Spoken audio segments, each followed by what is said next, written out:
Before we begin today's conversation, I want to share a brief note of care. This episode discusses child marriage and child abuse. It is a hard episode to listen to, and it may be triggering for some. Please take care of yourself as you listen. If you need to pause, take a breath, or come back to this later, please do so.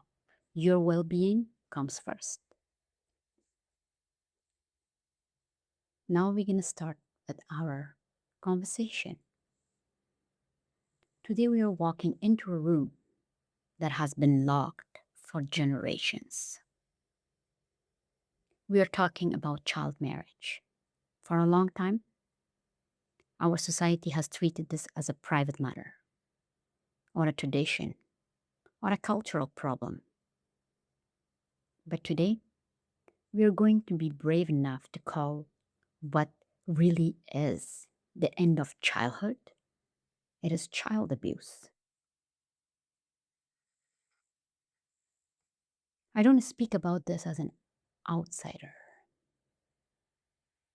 I'm not a reporter, an academic, or a professor, or a lawyer, or a judge looking into this issue. I speak as someone who knows the weight of the silence firsthand. I am a survivor of a child marriage.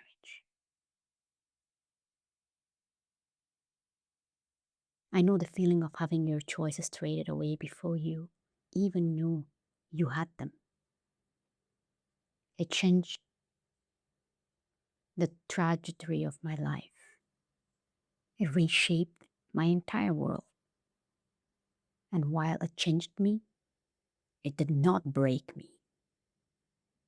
It made me the person that I am today, sitting in here, sharing my strength with the world.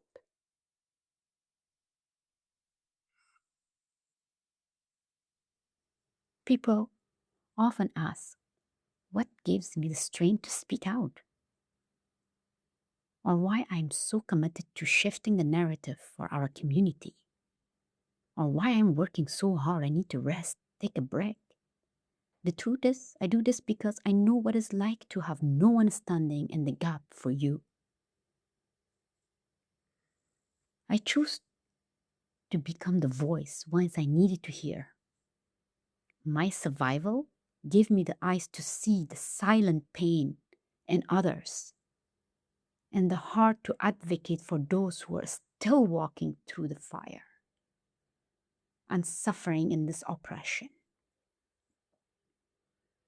I'm not just a survival, I'm a bridge for those seeking a way out of this silence, this oppression, this child abuse, this child.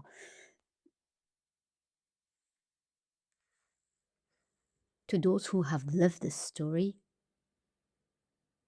the shame you were told to carry was never yours in the first place to hold on to. You belong to the system, the culture, and the toxic expectation that did not know how to protect you when you were little. And we must be clear, this isn't just a girl's struggle. Boys are also victims of child marriage.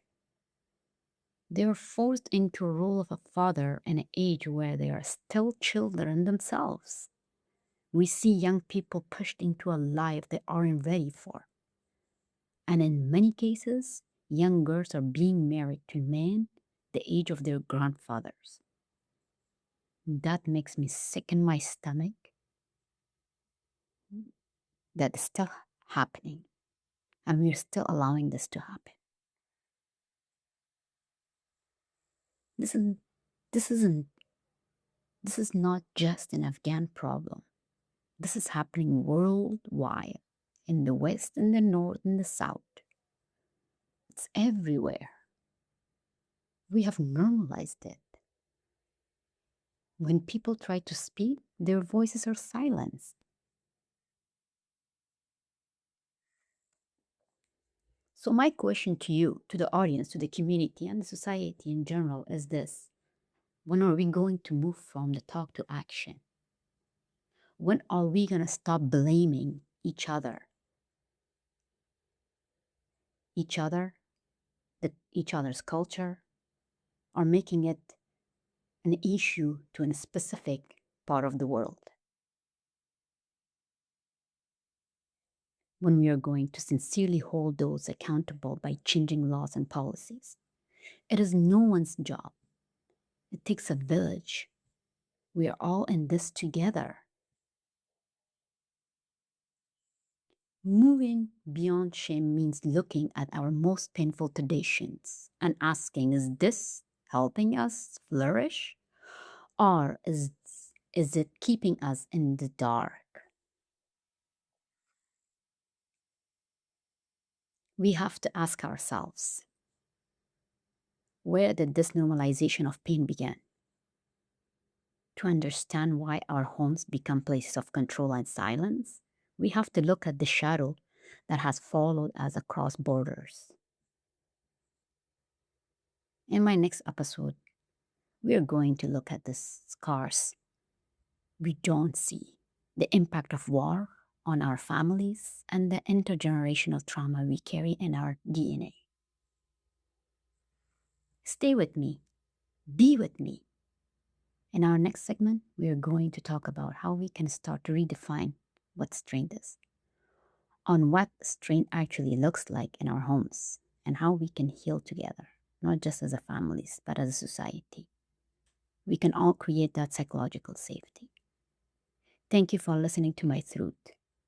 I have promised to myself when I speak up, it's always going to be the truth, even if that's going to put me into trouble. Thank you.